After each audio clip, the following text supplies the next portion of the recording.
If your ex has done any of these three things right after a breakup, it doesn't necessarily mean that they've moved on. First of all, if they're creating any social media posts that allude to their newfound happiness or their new chapter of life or anything like that, you have to understand that as somebody that's made this hard decision, which was going to include emotional blowback from you, and they were kicking around for a while and they finally went through with it, somebody that's decided to break up with you, they're going to celebrate and almost like fantasize about this new potential chapter that exists without you. And it takes time for them to get disillusioned by this. Once they enter in that new chapter and they start to feel lonely, they realize how hard it is to meet the next person, okay?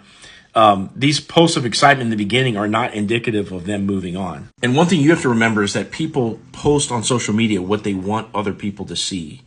When they're sitting around in their room crying, or, wondering what's going to happen to them, or, did they make the right decision? All these things that they're never going to let you know.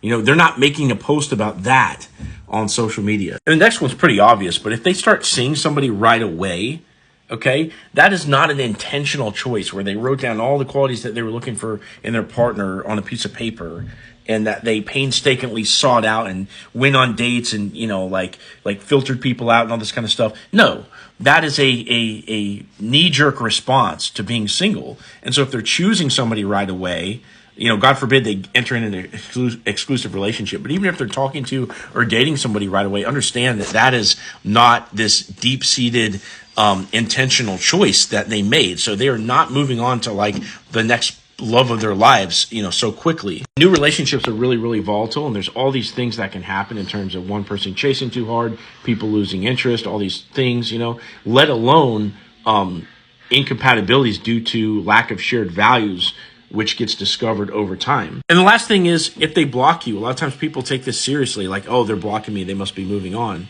But you have to understand that if they blocked you in response to something that you posted or that you said, they're being emotionally reactive to you. And they're saying, I'm going to block you because, you live in my head rent free and I don't want to be exposed to this. So that's one thing. And if they block you out of the blue, maybe after a week or so of you not chasing them or something like that, okay, that's them trying to breadcrumb you to see if you will start to chase them once they notice that you block them. So don't give up hope just yet. And if you want to have a conversation about where you're at and where you want to go in this relationship dynamic or in relationships moving forward, click on my profile, click this link down here, and book a call with me, and let's have a chat about your situation.